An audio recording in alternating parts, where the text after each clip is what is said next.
Bonsoir à tous ou bonjour à tous, indépendamment de l'heure à laquelle vous allez suivre cette émission. Nous sommes contents de vous retrouver pour cette deuxième édition de Discutons ensemble avec le Dr Nana Espérance Ngawala. Alors, lors de notre première édition, nous avons eu l'opportunité d'en découvrir un peu plus sur le Dr Nana. Aujourd'hui, nous allons aller un peu plus loin. Nous allons parler de paix, un sujet qui nous touche tous particulièrement. Alors, restez connectés pour en découvrir plus dans cette émission.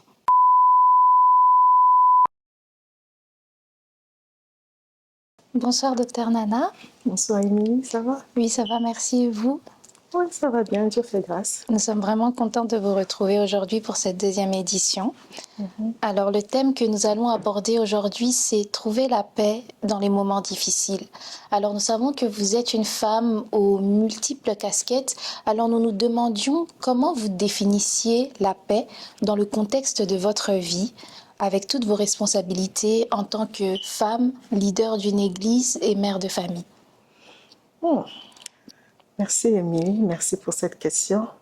C'est vrai que c'est une question un peu difficile qui touche plusieurs aspects, mais si je peux parler en gros, je dirais pour moi, la paix, c'est quand je me sens bien dans ma peau. Ça veut dire que quand il faudrait que je porte la casquette de maman à la maison, je me sens bien dans ma peau d'être maman, de prendre soin de mes enfants, de m'occuper de mes enfants, de faire ce qui est bien pour elles. Je suis dans la joie. Quand ils sont dans la joie, quand on s'amuse ensemble, je me sens bien, j'ai une paix intérieure. Okay? Et quand je prends ma casquette de servante de Dieu, je me sens bien quand je sers mon Dieu. Je suis en harmonie avec mon Dieu.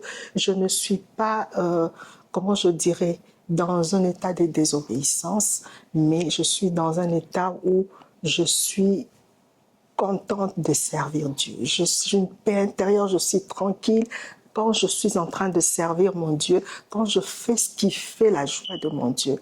Là, mon cœur est en paix.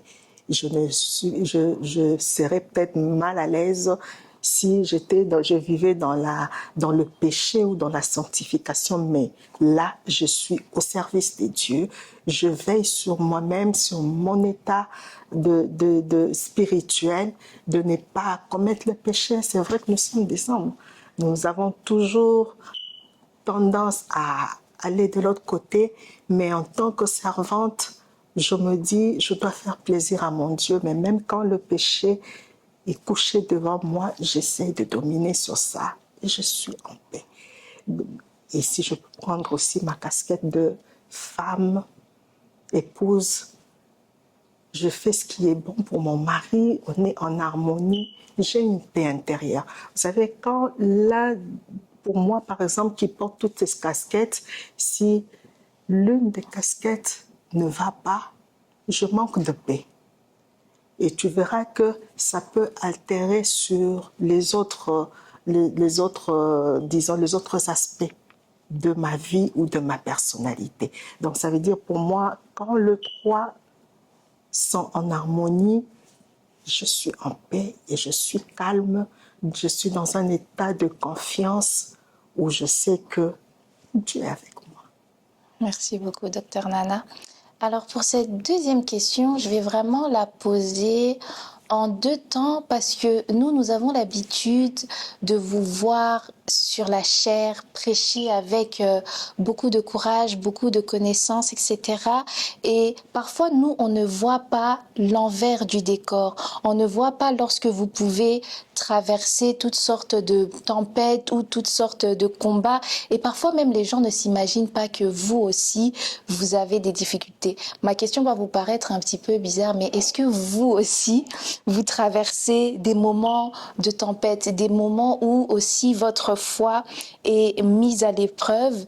Et quand ces moments arrivent, comment vous faites pour garder non seulement votre foi en Dieu, mais aussi garder votre cœur? Évidemment, je suis une personne, un être humain comme tout autre être humain. Donc, ça veut dire qu'il y a des moments où nous passons toujours par des difficultés. Et je dirais surtout en tant qu'enfant de Dieu, même en n'étant pas enfant de Dieu, tout le monde passe par des difficultés. Tout le monde passe par des moments compliqués dans sa vie. Et nous aussi, en tant qu'enfants de Dieu, c'est normal que l'on passe par là. Il y a des défis auxquels nous faisons face et nous devons être calmes ou capables de relever ces défis. Ça paraît peut-être, comment je dirais, un peu facile pour certains, mais quand les situations difficiles arrivent dans la vie, des fois on se demande comment est-ce qu'on va s'en sortir, comment est-ce que ça va se passer. Honnêtement, Émilie, deux fois, je ne sais pas te dire comment est-ce que ça se passe. Des fois, honnêtement, je ne sais pas. Mais je dirais peut-être qu'après tout ce temps passé à servir Dieu, dans ma marche avec Dieu, dans ma communion, j'ai appris avec le temps, je dis bien avec le temps, à ne pas paniquer quand des tempêtes s'élèvent ou des situations difficiles s'élèvent au-devant de moi, à rester calme. Je pense que au fil du temps, Dieu m'a aidé vraiment à cultiver cette paix. Je peux paniquer un petit moment, mais j'ai appris aussi que ce n'est pas en paniquant qu'on va trouver une solution. Au contraire, ça nous déroute de foi. On jette des regards inquiets, on cherche des appuis par-ci, par-là, mais nous sommes souvent déçus.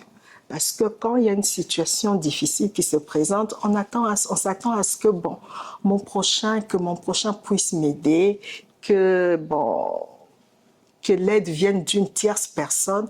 Mais des fois, on se rend compte seulement que les personnes vers qui nous tournons nos regards ne sont pas toujours aptes à nous aider. En fin de compte, j'ai juste compris que ça ne sert à rien de paniquer. Je tourne mon regard vers le Seigneur et je reste calme. Je l'ai vu agir, si je peux dire, ce n'est pas être prétentieux de ma part de dire ça, parce que je l'ai vu agir dans ma vie et je sais qu'avec ce que j'ai vu Dieu faire, je peux encore compter sur lui. En ce moment-là, qu'est-ce que je fais? Je reste calme. Ou si je vois vraiment que je ne suis pas capable de rester calme, qu'est-ce que je fais? Je commence d'abord par prier.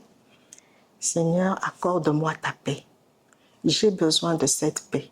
Je sais que ceux qui tournent leur regard vers toi trouvent toujours une solution. En ce moment-là, je lui fais confiance et j'attends. Quand je dis j'attends, ce n'est pas que je croise les bras et je ne fais plus rien. Je fais ce que moi je dois faire en tant que personne. Mais j'attends surtout le secours de Dieu. J'attends surtout la main de Dieu. Parce que nous savons que même pour remporter les défis, des fois, ça ne dépend pas toujours de nous-mêmes. Ça dépend de nous en partie, mais ça dépend aussi de Dieu.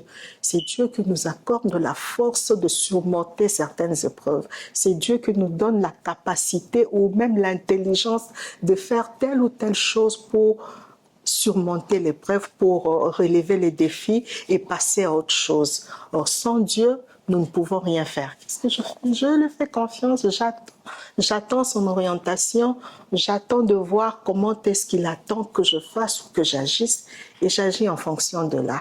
Et c'est comme ça que je t'ai dit au départ, honnêtement, deux fois, je ne sais pas.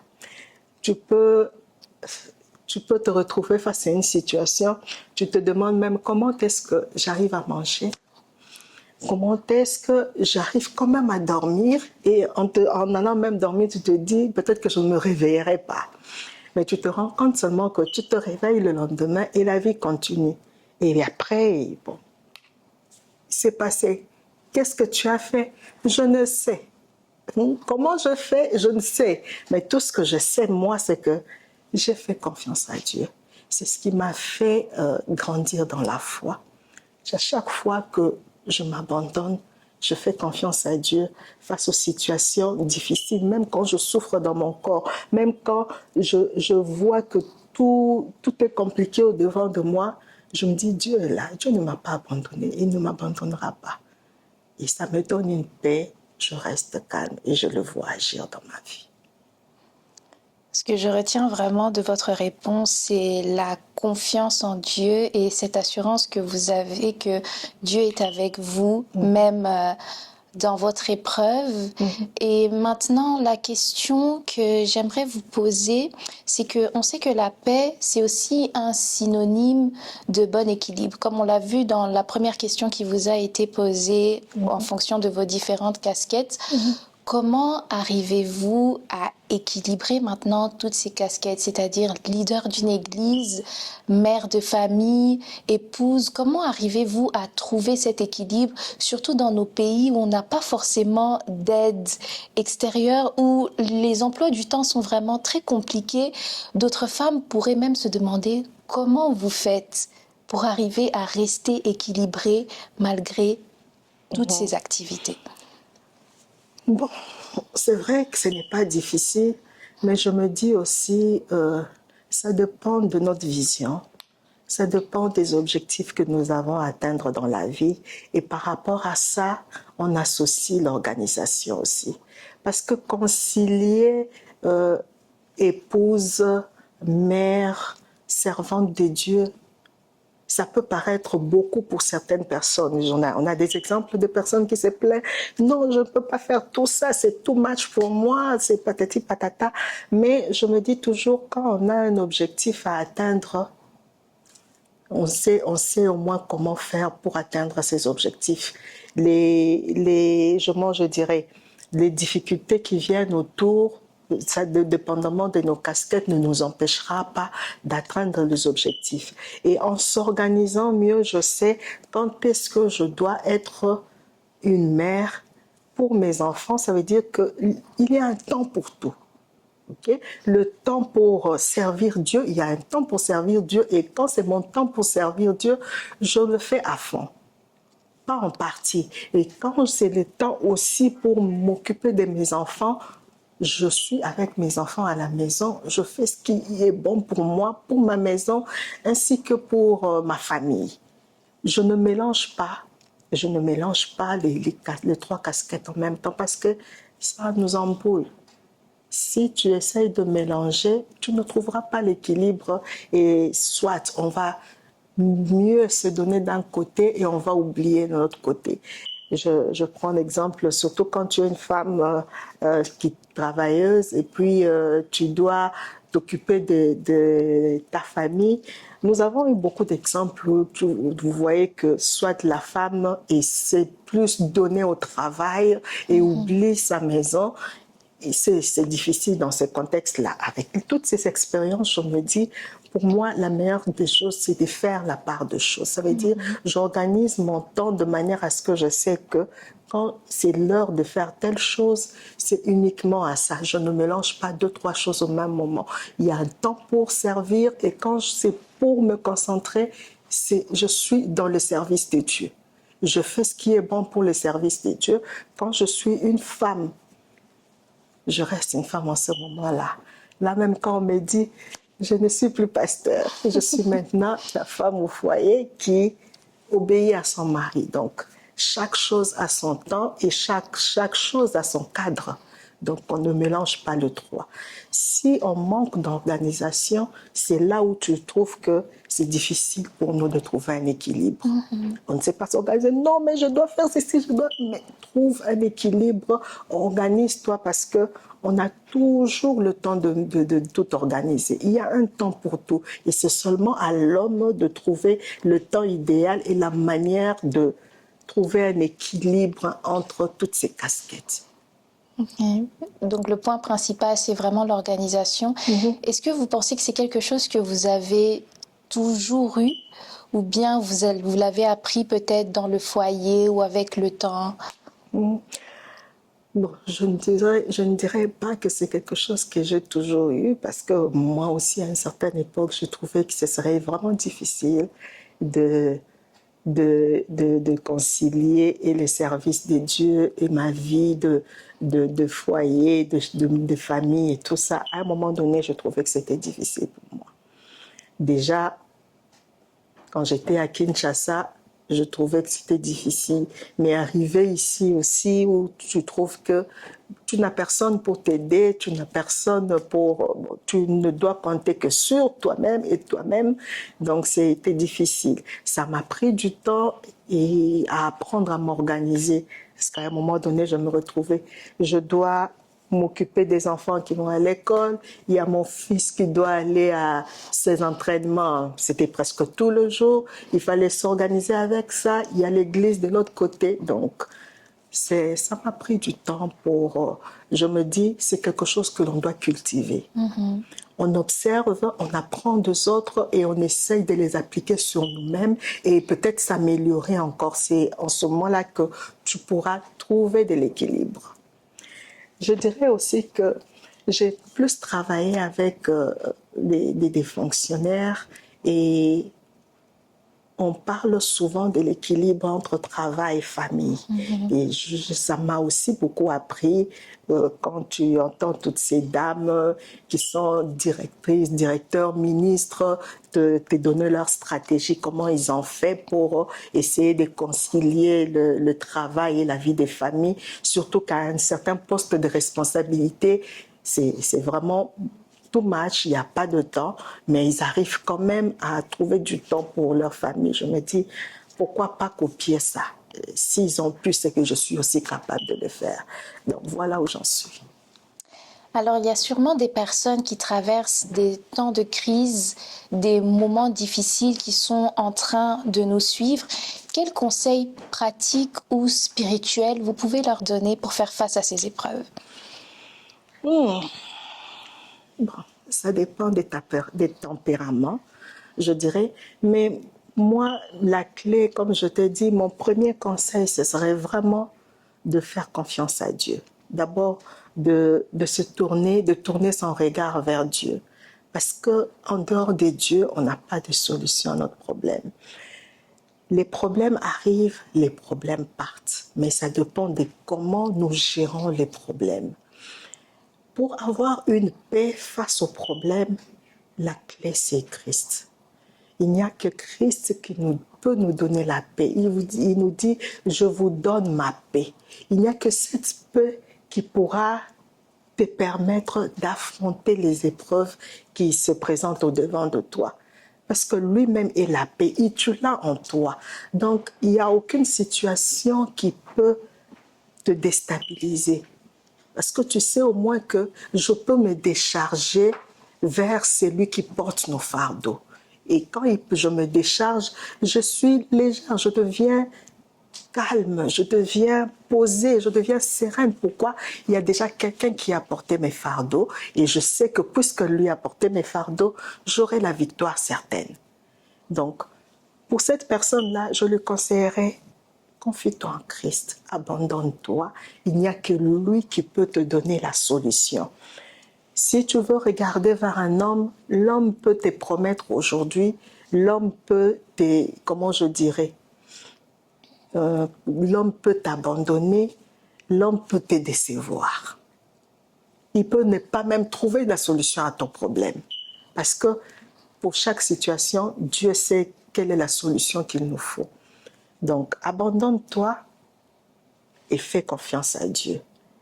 Ensuite, si Dieu veut qu'un homme puisse t'aider dans ces circonstances-là, je pense que il te confiera la personne appropriée, la personne qui pourra t'aider à atteindre des objectifs ou qui pourra t'aider à relever ces défis. Mais je pense que toujours Dieu nous donne la capacité. Parce qu'il n'est pas le tentateur, il n'est pas là pour nous tenter. Les épreuves viennent pour nous forger. Les épreuves viennent pour nous rendre forts. Les épreuves viennent aussi pour alimenter notre foi. Ok. Donc, ce que je retiens encore une fois de plus de votre réponse, c'est vraiment le fait de s'appuyer sur Dieu.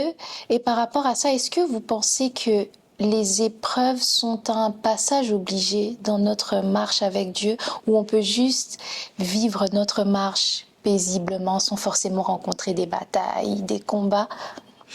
Bon, vous savez, je ne sais pas s'il y a dans ce monde une personne qui vit sa vie paisiblement sans avoir des combats ou sans rencontrer des épreuves. Je ne sais pas. Je ne sais pas s'il y a une telle personne existe. Mais pour moi, je me dis, même si on ne prend pas sur le plan spirituel, ok? On prend juste sur le plan, comment je dirais, humain normal. C'est-à-dire que si je n'apprends pas à mon enfant, par exemple, comment travailler, ok?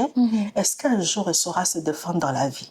Non. Non. Ça veut dire que pour mon enfant, à qui j'en prends par exemple à faire la vaisselle, c'est comme une épreuve pour l'enfant, n'est-ce pas? Parce qu'il n'aime pas d'abord. Il se dit, je peux me passer de cela. Mais c'est un passage qui le permet d'être formé et de savoir un jour faire quelque chose dans la vie. C'est pareil aussi dans la vie spirituelle. Tu n'apprendras pas seulement en restant là les bras croisés. Ok? Et il y a des situations que Dieu permet dans notre vie juste pour nous forger, pour nous donner un enseignement. Il a dit, je t'emmènerai dans les déserts pour parler à ton cœur. La Bible nous dit, je t'emmènerai dans les déserts pour parler en ton cœur. Pourquoi seulement dans les déserts? Parce que quand tu es, je dirais comment, dans un espace où il n'y a pas de bruit, il n'y a que le vent, tes oreilles peuvent très bien capter les sons du vent, tu peux même capter les sons des insectes. Pourquoi? Tu es dans un lieu qui est désertique, il n'y a rien du tout. Et c'est le moment où Dieu prend le temps de nous parler. Dans notre chaos, Dieu nous parle. Dans notre problème, Dieu nous enseigne. Quelle est la leçon que nous tirons de telle ou telle situation? Quand Dieu a permis ça, c'était pour quel objectif? Est-ce que c'était seulement pour que je vive une situation compliquée? Non. Moi, je pense qu'il y a toujours un message derrière chaque situation. Il y a toujours une leçon, il y a toujours un enseignement et cela nous permet à grandir. À moins que ce soit un problème que tu es allé chercher toi-même. Parce qu'il y a des gens qui aiment chercher des problèmes, qui trouvent des problèmes même là où le problème ne l'attendait pas. Même le diable se montre. Parce que le problème ne l'attendait pas, mais lui est allé chercher le problème. Ça, c'est différent. Mais pour moi, je dis que c'est bon pour moi parce que quand je passe par une telle situation, je comprends l'enseignement de Dieu et ça me permet à grandir. Mais aussi, il faudrait comprendre le message que Dieu veut te transmettre par rapport à un défi ou par rapport à une situation ou même quand tu passes ton désert. Il faut comprendre. Je pense qu'il y a un verset qui m'a beaucoup enseigné dans Marc 4, je pense à partir du verset 30 jusqu'à 37. On nous explique ici un peu les disciples, il y a Christ.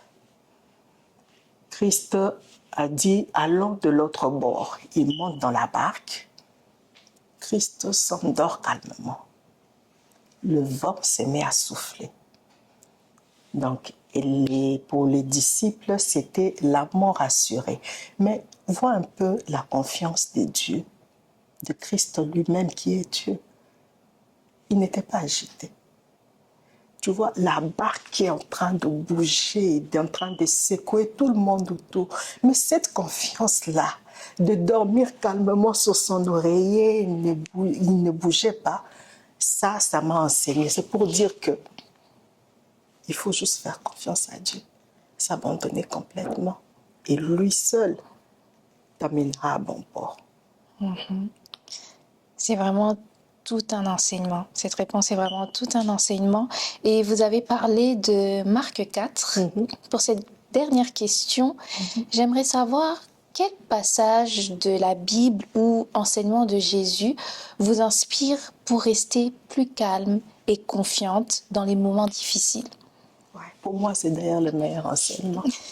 Pour moi, c'est vraiment le meilleur enseignement parce que, comme je te dis, Christ était très calme dans la barque. Mais regarde comment les apôtres étaient agités. Je pense que certains ont même traité Christ d'égoïste. Ok? Il est en train de dormir calmement pendant que nous, on est en train de périr. OK? Parce que pour eux, ils ne pouvaient pas comprendre que face aux épreuves, ce n'est pas l'agitation qui trouve une solution. Ce n'est pas le fait de s'inquiéter qui va te donner une solution. Mais c'était plutôt le fait d'avoir une paix, et cette paix venait de la confiance que l'on donnait à celui qui nous guide. Okay? Ces Jésus-là, ils ont vu Jésus faire des miracles. Okay? Ils ont vu Jésus faire toutes sortes de miracles. Mais face à une tempête, ils étaient déjà en train de douter.